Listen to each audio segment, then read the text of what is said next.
जिन 10 सीटों पे उत्तर प्रदेश में चुनाव हुआ है, इसमें से 8 सीटें भारतीय जनता पार्टी के पास थी और 2 समाजवादी पार्टी के पास थी। तो भारतीय जनता पार्टी का सबसे बड़ा नुकसान अगर हम देखें इन पिछले 3 चरणों में, तो इस चरण में हो रहा है। भारतीय जनता पार्टी को मुझे नहीं लगता कि आराम से 2 सीटें भी इस चरण में मिल रही हैं। देखिए, 4 सीटें समाजवादी पार्टी और 1 सीट कांग्रेस 100% जीत रही है। फतेहपुर सीकरी की सीट ऐसी है जिस पर कांग्रेस बहुत अच्छा चुनाव जीत रही है। हमें अभी पहले भी चैनल पे इस बात की हमारी लंबी चौड़ी बात भी हुई, हमने समझाया भी क्या क्या तरीके हैं, क्या है।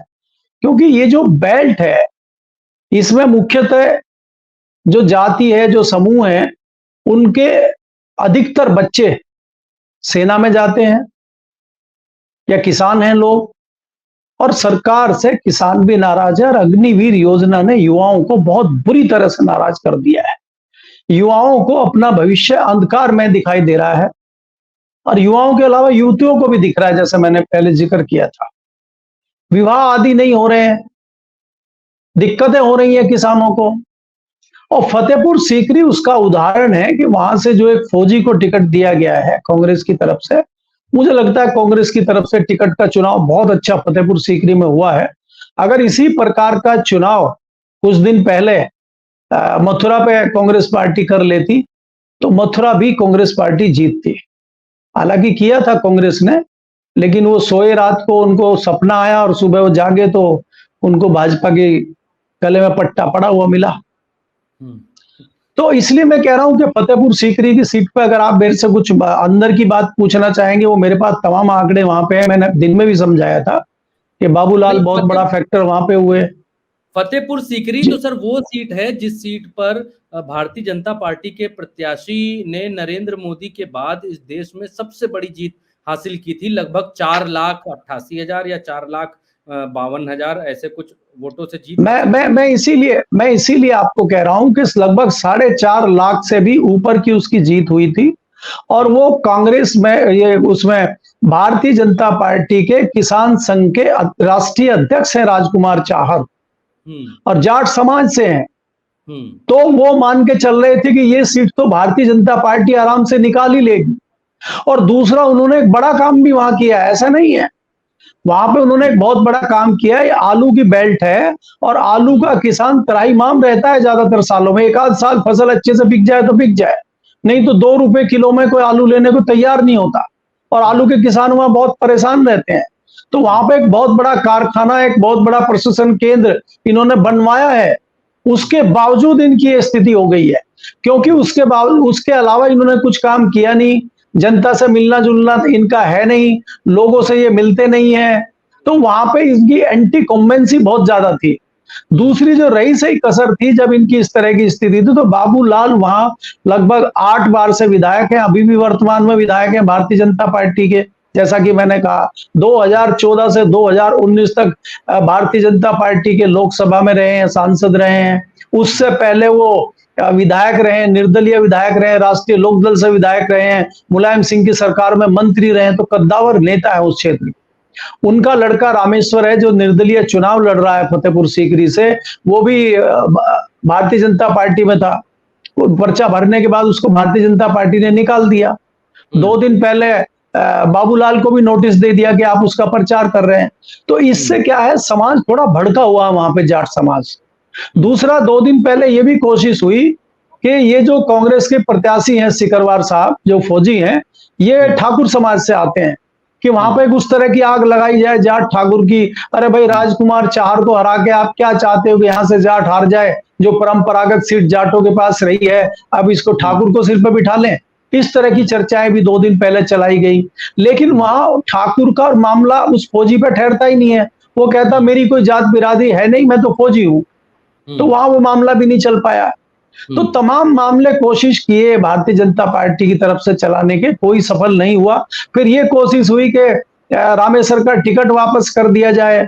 उसका टिकट वापसी की डेट निकल गई तो इसको समर्थन कर दिया जाए। लेकिन कोई इनकी जो युक्ति थी, कोई काम नहीं आई भारतीय जनता पार्टी की। और भारतीय जनता पार्टी अब वो सीट गंवा रही है। अब आप फतेहपुर उसके सीकरी। बाद आ जाइए 2 सीटें जो भरत हम मान के चल रहे थे कि हाँ। भारतीय जनता पार्टी जो 2 सीटें आराम से ले सकती है, उनमें आगरा और हाथरस हमें लग रहा था। आगरा में भी वहां पे भी आपको पता होगा कि एसपी बघेल जो मंत्री हैं, अच्छे खासे वोटों से वो जीते थे, लाखों की जीत उनकी भी हुई थी। लेकिन वो सीट भी इस बार बहुत तगड़ी फाइट है वहां पे भी शहर में। मेरी कैंट में वहां बात हुई, आगरा कैंट के लोगों से बात हुई, वहां पे भी नेगेटिव वोट पड़ रहे हैं और शहर के मतदाता बहुत कम वोट डालने निकले, तो वो भी फाइट में है। हाथरस में जाट समाज के लोगों से मेरी बात हुई, 50% लोग वोट डालने निकले ही नहीं है। तो हाथरस भी इतने आराम से नहीं जीती जाएगी। हालांकि मैं ये दावा नहीं करूंगा कि हाथरस में भारतीय जनता पार्टी हार सकती है। इसके अलावा जो 4 सीटें हैं जहां पे यादव परिवार लड़ रहे हैं, भाई 3 सीटें तो इनके परिवार के लोग लड़ रहे हैं और एक वर्ग साहब वाली सीट है। ये जो वर्ग वोट डालने नहीं निकला है, किसका वर्ग है? बीजेपी का है कि सपा है, कांग्रेस या बसपा का है? देखिए, ये ऐसा वर्ग है जो भारतीय जनता पार्टी को वोट देना नहीं चाहता और दूसरी जगह कई बार जाना नहीं चाहता। अब जैसे जाट जो ज्यादातर होता है, वो सीधे सीधे साइकिल को पसंद नहीं करता। वो अगर राष्ट्रीय लोकदल के नलके पे वोट देगा, अगर नलका नहीं है तो फिर वो कमल के फूल पे चला जाता है। तो इस बार उसको कमल के फूल को वोट देना नहीं था, साइकिल उसको जम नहीं रही थी, तो वो नहीं निकला वोट डालने। जैसे आप अगर बागपत वाले या इधर मुजफ्फरनगर की बात करें, तो यहाँ पे उसको साइकिल पे वोट डालना नहीं था, कमल के फूल पे जाना नहीं था, नहीं गया। लेकिन वहां पे क्या हाथी आ गया कि हाथी को कमल का फूल मजबूरी में डालनी पड़ रही थी क्योंकि हाथी था नहीं, तो इस बार हाथी आ गया तो उसने हाथी पे डाल दिया। तो ये इस तरह की चॉइस भी एक वर्ग के पास होती है। तो इसलिए दूसरी एक सीट जो महत्वपूर्ण सीट है यहाँ पे बरेली, जहां पे संतोष गंगवार लंबे समय से सांसदी का चुनाव जीतते रहे हैं। भारतीय जनता पार्टी के बहुत कद्दावर नेता है, वाजपेयी की सरकार में भी मंत्री रहे, पीछे मोदी जी की सरकार में भी मंत्री थे, लेकिन दूसरे कार्यकाल में बीच में उनको हटाया गया। तो उनके लोगों ने माना कि ये उनका अपमान है और उस अपमान में अभी जब उनको टिकट भी उनका काट दिया गया, तो लोगों ने उसको बहुत सीरियसली लिया, उनके क्षेत्र के लोगों ने, क्योंकि क्षेत्र में उनकी मान्यता बहुत ज्यादा है, वो लोगों से कनेक्ट रहते हैं। तो उनको उनके जो लोग हैं वो मान के चल रहे हैं कि ये संतोष गंगवार जी का अपमान है और जिसको टिकट भारतीय जनता पार्टी ने दिया है उसका सहयोग करेंगे संतोष गंगवार, वो तो एक अलग बात है। अगर संतोष गंगवार इस चुनाव में बाहर ही ना निकले हो, चुपचाप अपने घर में ही बैठ गए हो, तो वो भी एक असहयोग उनका माना जाएगा और लोग वोट डालने निकलेंगे। अगर इस तरह की वहां पे चीज चल गई तो भारतीय जनता पार्टी के हाथ से वो सीट भी निकल सकती है। इसके अलावा अगर आप बात करते हैं जो दूसरी सीटें हैं, बदायूं का बता ही दिया, वर्क साहब की सीट है ये, फिरोजाबाद, मैनपुरी और जो संभल है, बाकी ये सारी सीटें इनकी हैं ही। फतेहपुर सीकरी का मैंने बता दिया। तो मोटा मोटी ये आंकड़ा है कि जो 8 सीटें भारतीय जनता पार्टी के पास थी, 2 सीटों पर भारतीय जनता पार्टी हो सकता है जीत जाए, एक आध कोई तीसरी सीट हो। आंवला वगैरह का मुझे बहुत ज्यादा आइडिया है नहीं कि तो वहां से कोई चीज हो जाए। 8 में से 3, ये तो बड़ा खराब स्कोर है। पिछली बार 8 इन 8 में से 2 समाजवादी पार्टी ने जीती थी। हाँ, बाकी 10 में से 8 बीजेपी लेकर गई थी और इस बार बिल्कुल उलट देख रहे हैं आप। एक चीज और आप कह रहे हैं कि वोटिंग परसेंटेज कम हुआ है, वो दिख भी रहा 5 बजे तक जो वोटिंग प्रतिशत। देखिए भरत जी ऐसा है, सवाल है मेरा, तो क्या ये मान लिया जाए कि वोट परसेंटेज जो कम हुआ है तो भारतीय जनता पार्टी का वोटर नहीं निकला है? मोटे तौर पे 80% इस बात को सही कह सकते हैं कि जो वोटर नहीं निकला है वो भारतीय जनता पार्टी का नुकसान है। आप याद करिए, मेरठ में जब चुनाव हुआ था, मेरठ पे भी हमने यही कहा था, यही डिस्कशन हुआ था कि मेरठ का मतदाता, शहर का मतदाता अगर नहीं निकल रहा है और अगर उनका विरोध कर रहा है तो उसका आप कारण समझिए। भारतीय जनता पार्टी का वोटर शहर में भाजपा को वोट देता है, ये पहली बार है कि शहर में भारतीय जनता पार्टी का वोटर नहीं निकल रहा है, चाहे वो आगरा हो चाहे वो मेरठ हो। और मैं तो मेरठ की सीट को आज भी हारे हुए मान रहा हूं कि भाजपा वहां से हार रही है। पिछली बार 5000 से वोट जीती थी वो। मेरठ जैसी सीट भारतीय जनता पार्टी 5000 से जीती थी और आगरा और फतेहपुर सीकरी जैसी सीट 4-4 लाख से जीती थी। तो वहां पे खतरा है। हाँ। तो इसको भी आपको समझना होगा। दूसरी चीज जो आपने पूछी है, आपने एक और सवाल किया था, वो भरत, कुछ सवाल आपने दूसरा पूछा था, मेरे दिमाग से निकल गया। वोट परसेंटेज वाला सवाल किया था सर। वोट परसेंटेज तो देखिए, मैंने बताया आपको कि वोट परसेंटेज जो घट रहा है, पहले चरण में, दूसरे चरण में कोशिश की इन्होंने कि उसको बढ़ाया जाए, लेकिन वो बढ़ नहीं पा रहा है, क्योंकि लोगों में उत्साह नहीं है। लोगों, और उसका घटने का एक और मोटा कारण ये भी है कि बाहर के लोग तो नाराज हैं ही इनसे, इनके जो अंदर वाले लोग हैं, चाहे वो भारतीय जनता पार्टी के जिला लेवल के लोग हों, चाहे वो इनके सबसे छोटे कार्यकर्ता हों, उनमें भी उत्साह नहीं है। चाहे वो इनके सहयोगी संगठन हो, आरएसएस, बीजेपी, दूसरे लोग, वो भी नहीं निकल रहे, क्योंकि यहाँ क्या हो रहा है कि उनकी उपेक्षा की जा रही है। तो उसको देखते हुए उनमें भी कोई उत्साह नहीं है और वो सहयोग नहीं कर रहे हैं इस चुनाव में। जी शैलेश जी, पहली चीज ये कि ये अचानक से ये जो नीरसता है चुनावों में, ये क्यों आ गई है? हालांकि ये क्वेश्चन पहले भी हम लोग कई बार ले चुके हैं। उसका जवाब ये है कि नरेंद्र मोदी से लोग ऊब गए हैं, वही रिपीटेड चीजें और वादे पूरे नहीं हुए। पहली चीज तो इसका जवाब चाहूंगा मैं तीसरे चरण में भी आपसे। दूसरा ये कि बिहार में लोग ये बात कह रहे हैं, और उसमें एक और सवाल मैं जोड़ूंगा, थोड़ा लंबा सवाल हो जाएगा, कि भारत की गोदी मीडिया थोड़ा विचलित हो रही है, नरेंद्र मोदी जी से थोड़ा बैकफुट पर आ रही है, बता रही है कि अब जो है, जो 1991 में जेल में डालने की बात कही गई थी, वो अब जेल में डालने वाली बात कही जाने लगी है, जेल जाने जैसे आसार नजर आने लगे हैं। जी न्यूज के मालिक ने कहा है कि ये वक्त जो है ठीक नहीं चल रहा है और पत्रकारिता जिंदा होनी चाहिए, बला बला बहुत कुछ लंबा कहा है उन्होंने। कुल मिलाकर ये है कि वो जो है विद्रोह की मुद्रा में है, शाह और मोदी के भाषण चैनल पर बंद कर दिए हैं, पहली बात। दूसरी बात ये कि बिहार में लोग ये कह रहे हैं कि अगर थोड़ा सा भी ऊंच नीच हुआ, थोड़ा सा भी इधर उधर हुआ, तो नीतीश कुमार एनडीए के साथ मिलकर लड़ रहे हैं, वो इंडिया के साथ आने में जरा सा भी देर नहीं लगाएंगे। आप बिहार की राजनीति को बहुत अच्छी तरीके से समझते हैं, तो आप बिहार को कैसे देख रहे हैं? क्योंकि पैरेलल बिहार में भी कहा जा रहा है कि बहुत बड़ा चंक नरेंद्र मोदी से छूटकर अलग जा रहा है, कम से कम 15 से 18 सीटों पर डेंट लगने की बातें करी जा रही है। धन्यवाद। देखिए, बिहार में जो अभी स्थिति है उसमें तेजस्वी ने अपना जो वोट बैंक है उसको बहुत अच्छी तरह से कंट्रोल कर लिया है जी और उसको बढ़ाया है। जो पिछले चुनाव में 2019 के लोकसभा चुनाव में स्थिति थी, उससे अलग स्थिति बन गई है।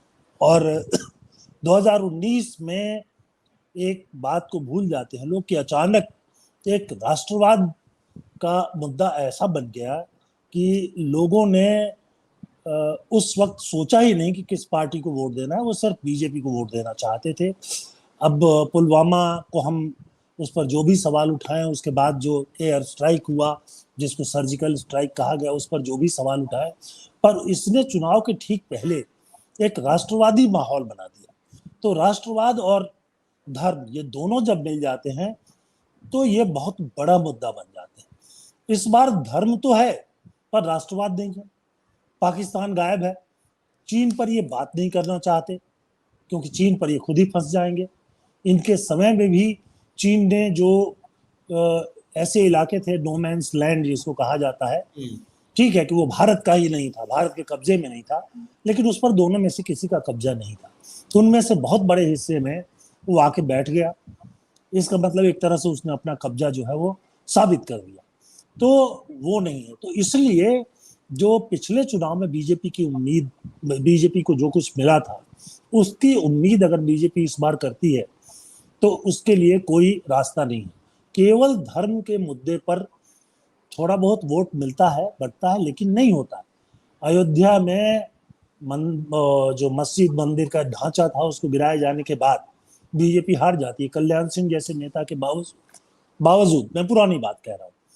तो इसलिए आप देखिए कि मोदी जी इस समय अपने सारे भाषण में सिर्फ हिंदू मुसलमान आरक्षण, वो ये कोशिश कर रहे हैं कि ये बताने की कोशिश करें कि पिछड़ों और दलितों का जो आरक्षण है वो बांट दिया जाएगा मुसलमानों में। कई राज्यों में मुसलमानों को इस तरह के आरक्षण दिए गए हैं, कई कमेटियों के प्रस्ताव भी है, लेकिन ऐसा कुछ कांग्रेस ने घोषणा नहीं की है। लेकिन इसको वो एक बड़ा मुद्दा बन जाएगा इसकी कोई स्थिति दिखती नहीं है, क्योंकि आरक्षण मोरलेस जो कुछ भी मिला हुआ है ओबीसी को खास तौर पे, उसके बाद कांग्रेस की लंबी लंबी सरकारें रही है, कभी कोई छेड़छाड़ नहीं हुआ। उसके बाद जो है 10 साल तक तो मनमोहन सिंह की सरकार रही, पर उसमें तो कोई छेड़छाड़ नहीं हुआ, तो इसलिए वो कोई मुद्दा ही नहीं है।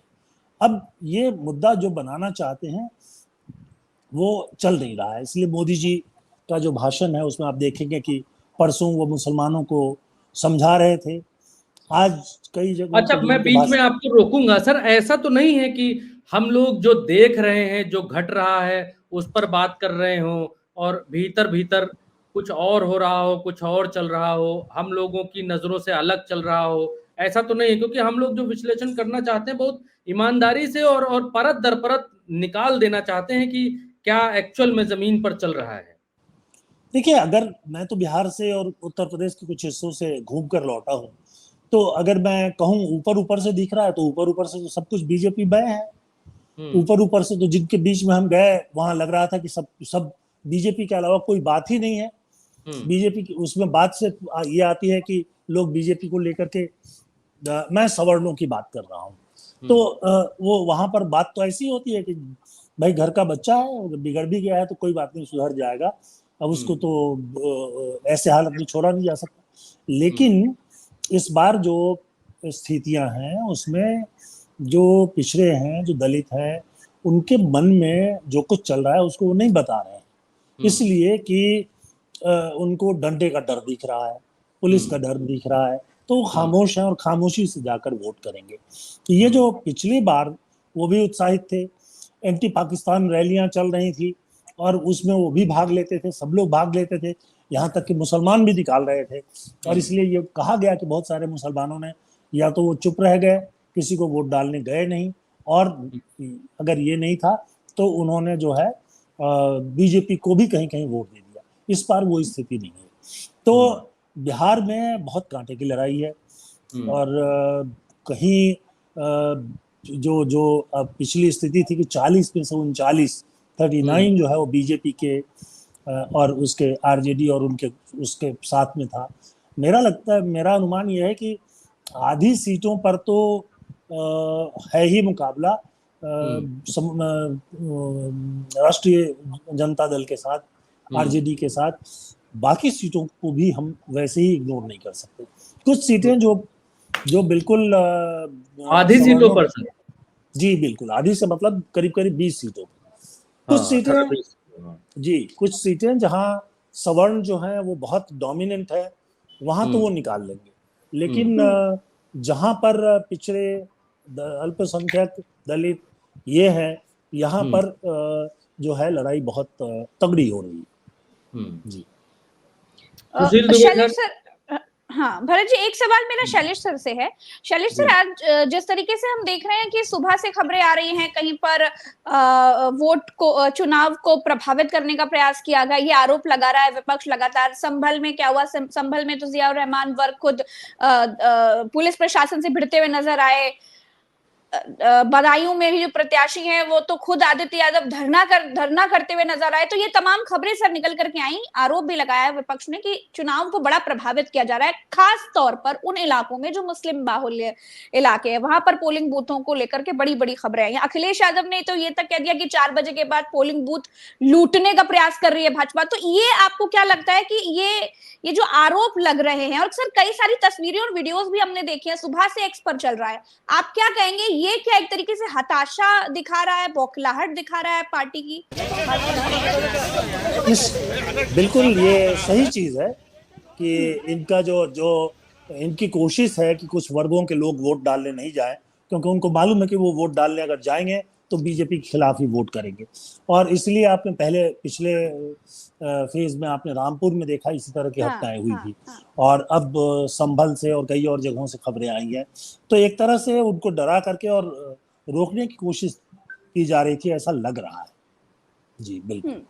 भरत जी, आपका सवाल सुशील दुबे सर से था। हाँ सुशील सर, कैसे देख रहे हैं तीसरा चरण? माइक म्यूट है।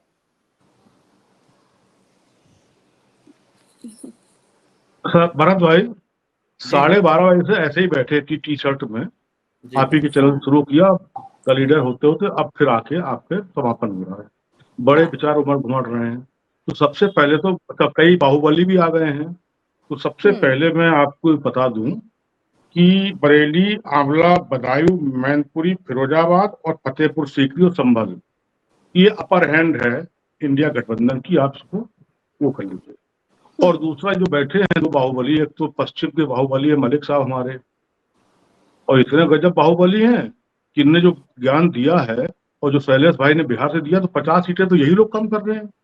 बिहार इनने अभी 20 कहा है, 39 सीटें थी, एक इनकी थी आरजेडी की, तो 20 तो यही खत्म हो गई, और 30 ये हमारे बाहुबली पश्चिम के जो लिए वो रहते हैं, तो इनने कम कर दिया। 50 तो सीधे सीधे कम हो रही हैं अभी तीसरे चरण में। अब आगे आइए। नहीं तो क्या आप क्या कह रहे हैं कि बहुमत में नहीं आ रही बीजेपी, 50 कम होगी तो? आ रहा हूँ, उसी पे आ रहा हूँ महाराज, उसी पे आ रहा हूँ। थोड़ा सा 5 मिनट हम 240 भी रह जाएंगी, 303 थी। थोड़ा भाषण हम भी दे लें 5 मिनट का। बिल्कुल सर, बोलिए बोलिए, पूरी बात कहिए सर। थोड़ा हम भी वो हो जाए, रिलैक्स हो जाए ना इस मामले में। देखिए ऐसा है, इन लोगों को, पूरी इंटायर बीजेपी को, या जो इंडिया गठबंधन के जो बड़े लोग हैं, इनके दो लोगों को चरण छूने चाहिए। दो लोगों को, एक तो पूज्य प्राचार्य स्मरणीय उज्जवल रवन्ना क्या है, उसके पैर छूने चाहिए। जो मंगलसूत्र का ठेकेदार है, थोक व्यापारी है, उसके पैर छूने चाहिए लोगों को, जिसने पूरा दक्षिण ठीक कर दिया आराम से। और मैं उसका मुरीद हो गया हूँ। अभी मैं मलिक साहब से बोल रहा था। आप दूसरा आइए, एक गुजरात का बड़ा भारी, कि कर्नाटका सरकार ने उनको जाने की इजाजत दी है। गुजरात सरकार अगर ऐसा करती तो गुजरात फिलहाल उसके पिताजी तसला बजा रहे हैं। जिम्मेदारी कर्नाटका सरकार को दे दी है प्रज्वल रेवन्ना के लिए। फिलहाल उसकी तसला बजा रहे हैं भाई लोग, उसके पिताजी। खैर, दूसरा मैं वो देता हूँ बीजेपी वालों को, एक पुरुषोत्तम रूपाला है, मंत्री भी है। इसने ना रायता फैलाया होता, वो हमारे जो 36 शिरोमणि हैं कि मुगलों ने ये किया और मुगलों ने वो किया, अगर तलवार न भांजी होती तो अभी गाजियाबाद से लेके बरेली तक ये आफत न आई होती जो अभी तक आ रही है। पूरा श्रेय जाता है इन दोनों का। पहला श्रेय जाता है रूपाला को। अब तीसरा श्रेय जाता है कंगना रावत टाइप की, जो गलगोटिया यूनिवर्सिटी से पढ़े हुए लोग हैं, उनको जाता है, जिन्होंने जय श्री राम वाला किस्सा ही खत्म कर दिया। मैंने राय साहब, सीपी राय जी, मैंने चुनाव आयोग से निवेदन किया है कि अब जो नॉमिनेशन फॉर्म हो उसमें शिक्षा की जगह पर आप खाली लिख दीजिए गलगोटिया, बस। तो चुनाव आयोग को मैंने निवेदन किया, उसको आप मान्यता दे दें, चाहे वो बीकॉम किया हो, चाहे वो पीजी किया हो, चाहे, लेकिन उसको गलगोटिया शब्द लिख दे खाली। ये मैंने निवेदन किया है, मान्यता किया। अब तीसरा सुनिए, अभी मैं एक वो देख रहा हूँ, उसी बात मैंने आपको बता दिया। अब जो आप मुस्कुरा रहे हैं भरत भाई, अभी एक वो देख रहा हूं मैं, वो वीडियो में हमारे आराध्य और हमारे भगवान, जिसको भगवान मानते हैं, और मैं दिल से चाहता हूँ 402 सीटें आए, 403 सीटें मैं चाहता हूँ। भले ही ये बुरा मान जाए राय साहब, सीपी राय साहब बुरा मान जाए, नो प्रॉब्लम, मुझे दिक्कत। आराध्य कौन आपके? मोदी जी? आदरणीय पूज्य मोदी जी, चंपत राय वाले मोदी जी, नड्डा वाले मोदी जी, देवता को देवता मोदी। अच्छा। हाँ, मैं भगवान, इसीलिए उनको भगवान मानता हूँ। अब हुआ क्या, वो कह रहे हैं, अभी एक वायरल आया है कि लड़के जो है सावन में, हिंदू लड़के मटर खाते हैं, मटन खाते हैं और मौज लेकर वीडियो बनाकर डालते हैं। अब इतना बड़ा ज्ञान देश का प्रधानमंत्री, जिसने यूक्रेन का युद्ध बंद करा दिया बकौल कंगना, तो इससे बड़ा ज्ञान 10 साल में और क्या मिल पाएगा। आज भी उन्होंने रोया है कि पाकिस्तान वो खुशी मनाएगा।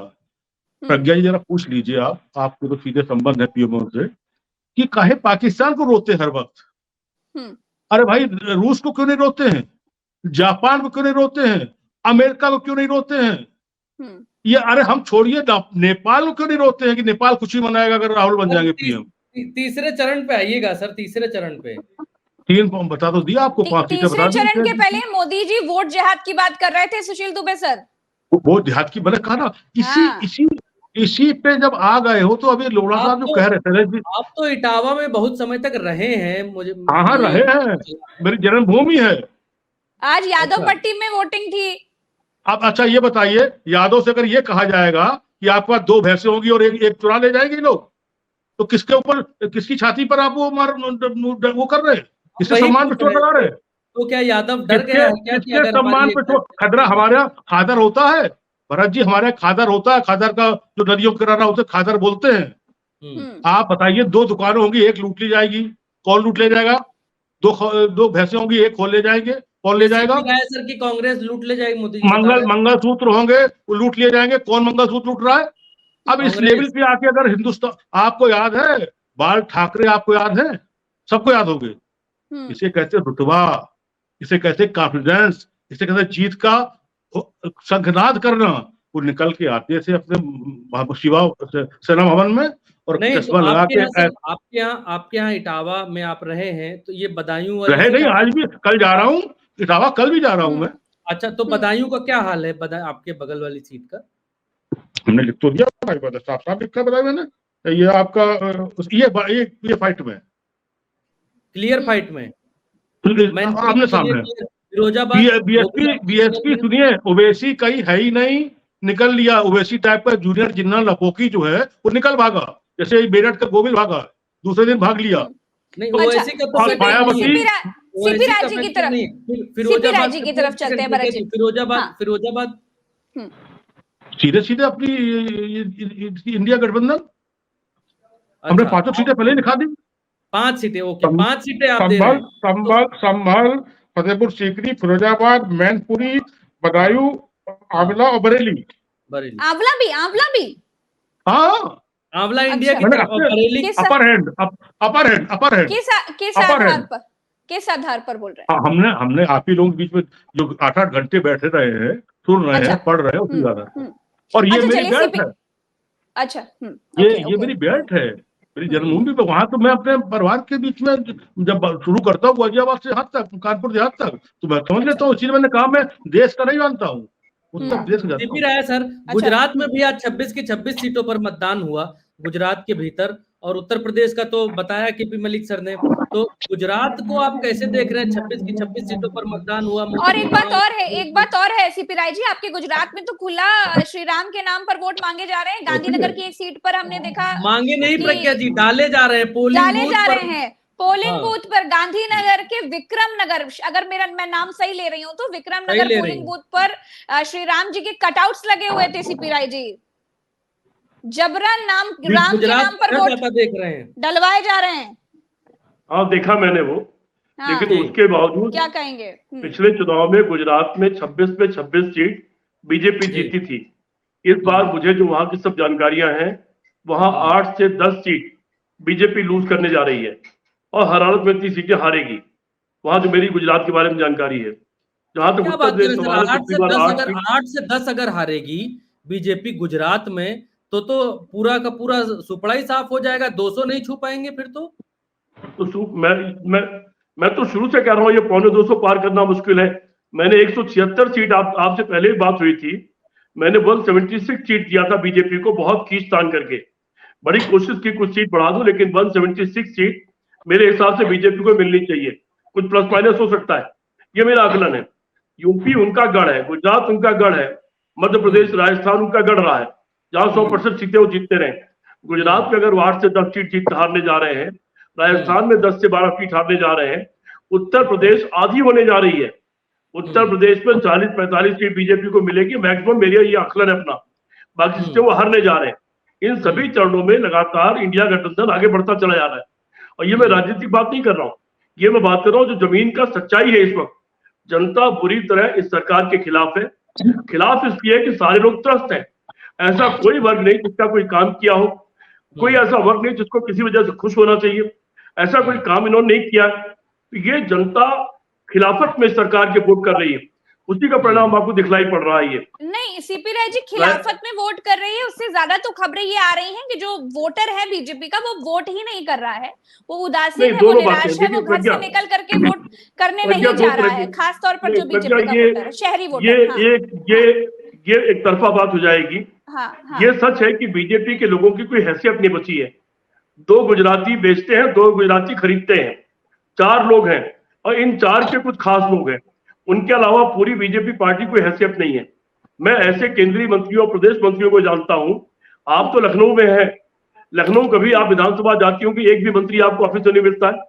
जो कालिदास बाग, विक्रमादित्य बाग पहले लोगों जनता से भरा रहता था, उसमें सन्नाटा रहता है, कोई जनता कोई आदमी नहीं आता है। क्यों नहीं आता है? और मंत्री क्यों नहीं बैठते? मंत्री इसलिए नहीं बैठते कि मंत्रियों के पास कोई ताकत नहीं बची, उनकी छोड़ी नहीं गई है, उनको काम करने की हैसियत नहीं उनकी, उनको कोई अधिकार नहीं दिया, पूरा अधिकार ब्यूरोक्रेसी को दे दिया गया है और ब्यूरोक्रेसी जनता से नहीं मिलती है। इसलिए बीजेपी हो या आम आदमी हो, किसी का कोई काम नहीं हो पाता। ब्यूरोक्रेसी भ्रष्टाचार कई गुना बढ़ चुका है, ये हम सभी लोग जानते हैं। उस भ्रष्टाचार से भी लोग त्रस्त हैं।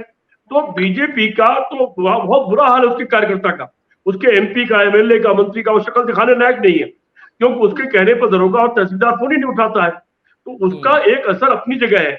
उसका असर यह है कि बीजेपी के लोग काम करते हुए उतनी मजबूती से शायद नजर नहीं आ रहे हैं, लेकिन फिर भी उससे ज्यादा असर इस बात का है कि जितने वादे किए गए थे 2013 से 23 तक, वो सारे वादे गलत साबित हुए। आप कह रहे हैं एक भी वादा पूरा नहीं हुआ। बीजेपी के लोग उस तरीके से काम करते हुए नजर नहीं आ रहे हैं, बल्कि 2 दिन के लिए आप देखिए, हम लोग इस पर चर्चा कर रहे थे कि क्षत्रिय समाज की नाराजगी बहुत भयंकर है बीजेपी को लेकर के, और यही रिपोर्ट उत्तर प्रदेश से गई भी आला कमान को कि भाई क्षत्रियों की, ठाकुर समाज की नाराजगी है, संभाल लीजिए, संभाल सकते हो। तो 2 दिन के लिए लखनऊ आए हैं अमित शाह जी और मैनेज करके गए। ये कहा जा रहा है कि जबरदस्त मैनेज कर लिया है। देखिए धनंजय सिंह की पत्नी का टिकट कट गया है और बहुत सारी ऐसी चीजें देखने को मिली हैं जिसकी वजह से लग रहा है कि बेंगलोर में मुलाकात हुई है राजा भैया से।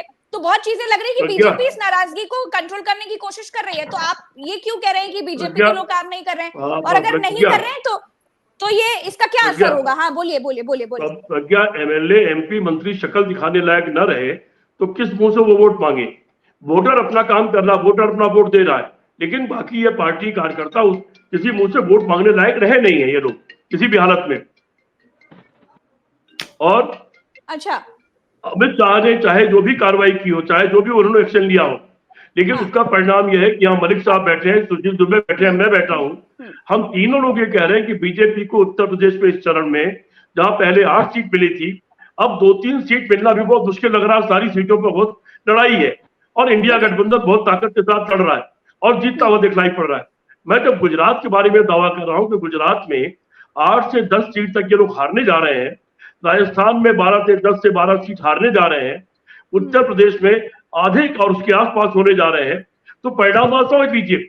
ये परिणाम सिर्फ तभी आते हैं जब जनता एक तरफा फैसला करती है।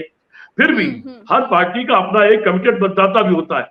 बहुत सारे लोग थे जो अंधभक्त हो गए थे, उनकी भक्ति खत्म हो गई जब मोदी जी ने उल जुलूल तरह का बयान देना शुरू किया और हेलीकॉप्टर से सड़क पर बाई रोड चलने लगे, तो वो तमाम लोग जो मोदी जी को कोई महान मानते थे, उनकी आत्मा हिल गई। बोले हम किसको महान मानते थे? इस आदमी की जांच होनी चाहिए कि क्या बोल रहा है ये आदमी। जब तक भक्ति में था तब तक कोई असर नहीं था, भक्ति टूटी है तो असर दिखाई पड़ रहा है कि आदमी क्या बोलता है, इसकी स्थिति क्या है, और कुल मिलाकर के सबका दिल टूटा है। दूसरी तरफ राहुल गांधी के नेतृत्व में कांग्रेस पार्टी ने और इंडिया गठबंधन ने एक बेहतरीन घोषणा पत्र जारी किया जिसको नाम दिया न्याय पत्र, जिसमें कंक्रीट वादे किए गए। हर वर्ग, युवा के लिए रोजगार, सिर्फ वादा नहीं किया, उसका रोड मैप भी दे दिया कि अगर 4 जून के बाद हमारी सरकार बनेगी तो फला जून को 30 लाख रोजगार के विज्ञापन निकल जाएंगे, अक्टूबर की फला तारीख को इम्तिहान हो जाएंगे और दिसंबर की फला तारीख को ज्वाइनिंग हो जाएगी।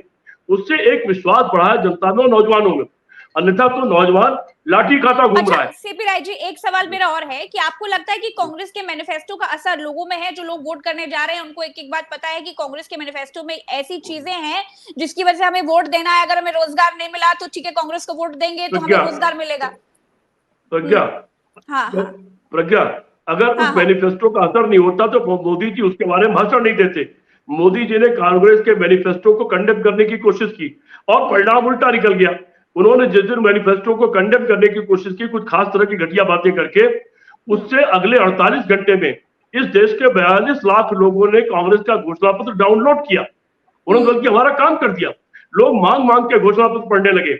मैं बनारस गया हुआ था, एक डीआईजी रैंक के आदमी ने कहा कि आपको घोषणा पत्र मुझे दे दीजिए, और मैंने उनको ट्रांसफर किया। आपको 2-3 घंटे उन्होंने देखा उसको, फिर बोले मोदी क्या बोल रहा है, तो ऐसा कुछ भी नहीं है। तो ये सब चीजें चर्चा में आ गई। तो एक तरफ सकारात्मक चर्चा, सकारात्मक बातचीत कि हम महिलाओं के लिए करेंगे, 1 लाख रुपया देंगे, नौजवान को रोजगार की गारंटी देंगे, नौजवान को 1 लाख रुपया हम पहला रोजगार देंगे, किसान को हम एमएसपी की कानूनी गारंटी देंगे, हम श्रमिकों को मिनिमम 400 रुपया बेच उनको हम उनका 400 रुपया प्रतिदिन मिनिमम देंगे, जो मनरेगा के मजदूर होंगे, जो तमाम और कारोबार करने वाले लोग हैं उनको हम एक कानूनी दायरे में लाएंगे। तो और इसके अलावा खाली उतने ही वादे नहीं किए, वो भी वादा किया कि मीडिया के लिए वादा किया कि मीडिया के ऊपर जो जुर्म ज्यादती होती है इसके ऊपर एक हम कानून बनाएंगे, उनके सामान जब्त कर लिया जाता है उस जब्ती को हम रोकने के लिए कानून बनाएंगे।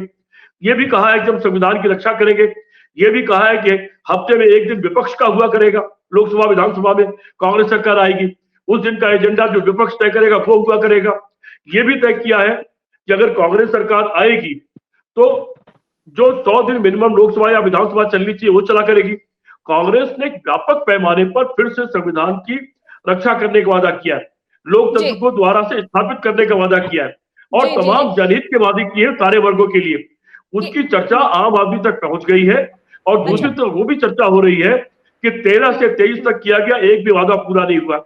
पहला चुनाव है जो शांति से हो रहा है, शांति मतलब झगड़े का मतलब नहीं है, शांति का मतलब जो समुद्र की तरह शांत है, मतदाता बोल नहीं रहा है, वोटर साइलेंट है, आपके कहने का मतलब है।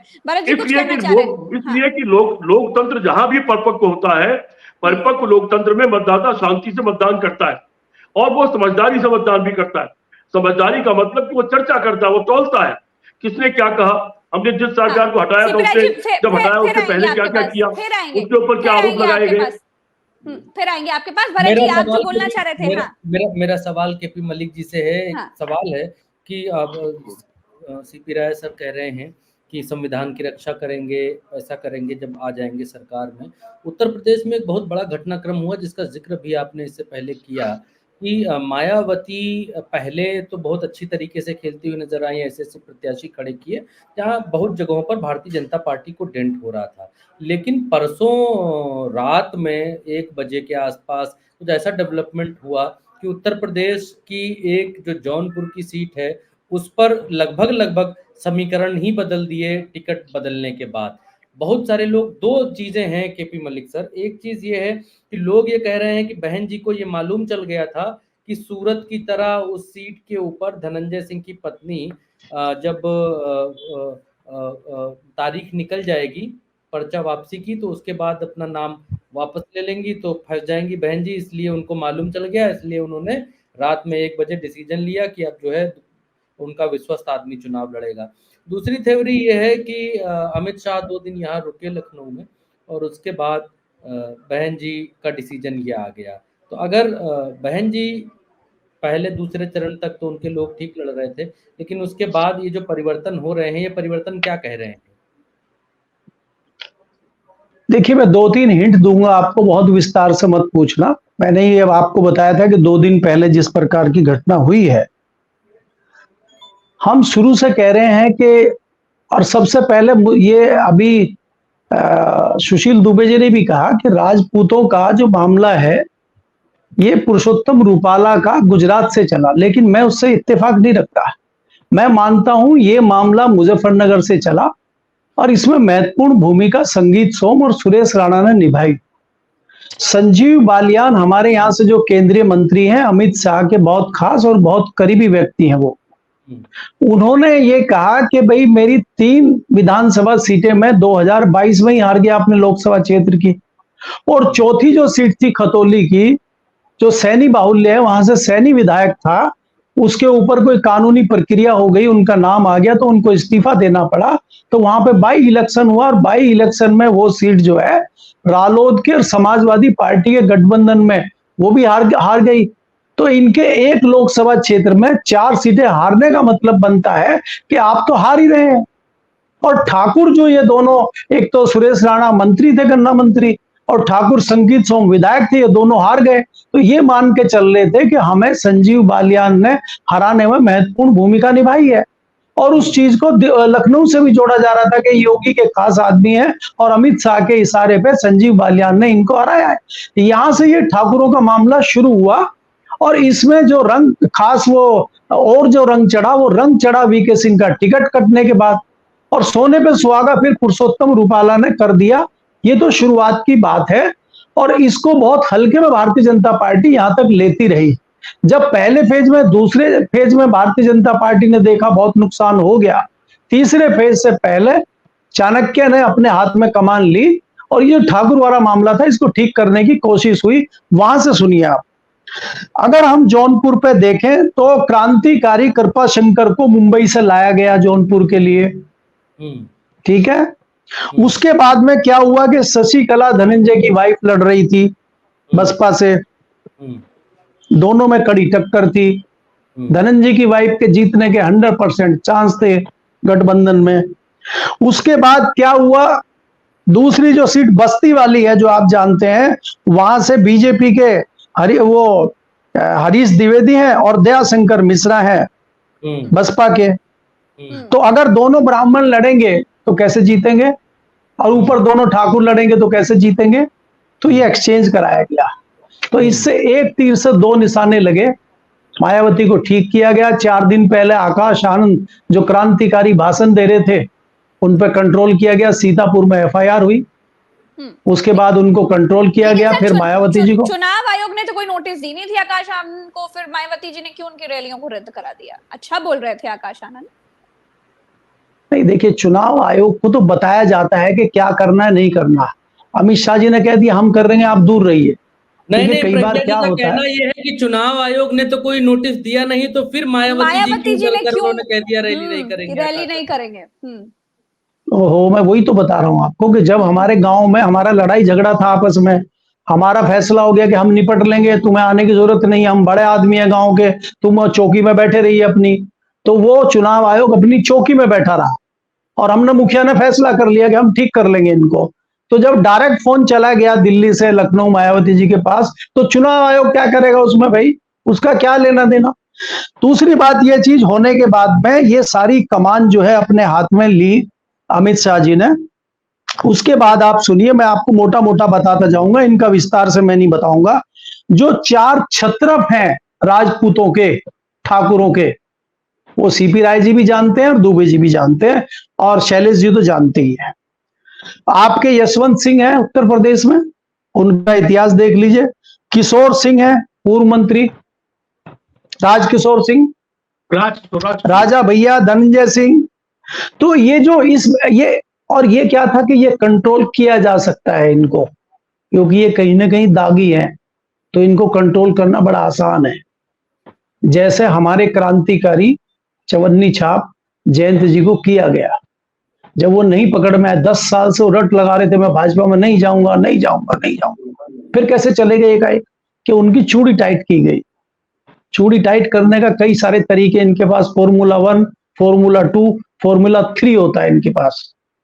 जब कोई अधिकारी काम करने से मना कर देता है और ये होता है कि अधिकारी नहीं मान रहा है, फिर वो फॉर्मूला 2 लागू होता है, देखो इसका बेटा कहाँ पढ़ता है, बेटी कहाँ पढ़ती है, क्या क्या होता है, फिर उस फॉर्मूले पे काम होता है। तो ये फॉर्मूले लगाए गए सारे, और उसी बीच ये 2 से 3 दिन के अंदर अंदर ये कवायद की गई। वो पेंच टाइट हो गए, सब कुछ हो गया, लेकिन ये मामला ऊपर ही हुआ, ग्राउंड तक नहीं पहुंचा। ये ग्राउंड पे पहुंचने के लिए इसमें महीनों लग जाते हैं। अब आप देखिएगा, ये जो सीटें हैं ये बनारस के आसपास की सीटें हैं, और इनके जो देवता है सुशील जी के, वो चुनाव लड़ेंगे बनारस से। तो राजा भैया भी वहां रथ पे हाथ हिलाते हुए दिखेंगे आपको, चाइनीज खिलौना लेके। ये दूसरे लोग भी दिखेंगे, राजकिशोर सिंह भी दिखेंगे, वो सब चुनाव प्रचार वहां आसपास करेंगे। तो ये वो वाली कवायद है। लेकिन मेरा मानना यह है कि इसमें बहुत ज्यादा देर हो चुकी है, अब इसमें कुछ ज्यादा फर्क पड़ेगा नहीं, क्योंकि ये जो है ठाकुर हो, जाट हो, या दूसरी जो इस तरह की लड़ाका वाली कौमें हैं, ये इतना जल्दी हटती भी नहीं है और इतना जल्दी वापस आती भी नहीं है। इनको मनाना बड़ा मुश्किल है।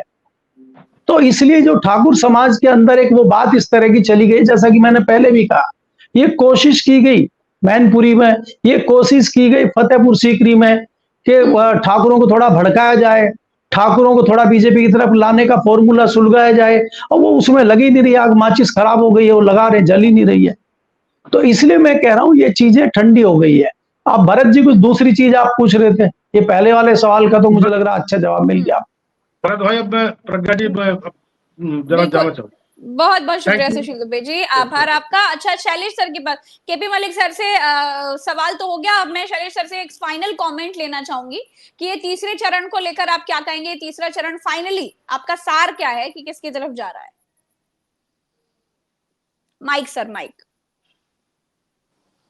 प्रज्ञा जी, बहुत इंटरेस्टिंग चीजें हैं जो अभी तक पोलिंग हुई है उससे निकल के आ रहा है। एक तरफ असम में 70% से ज्यादा वोटिंग हो रही है, एक आध और जगह देखा मैंने 70% से ऊपर है।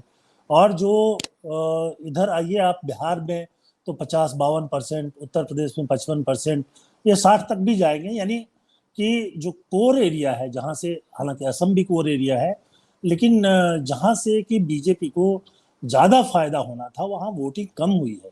कर्नाटक में भी उस मुकाबले में कम है वोटिंग। तो जो मुझे लग रहा है कि जो 2019 है इन क्षेत्रों में रिपीट नहीं होने जा रहा है।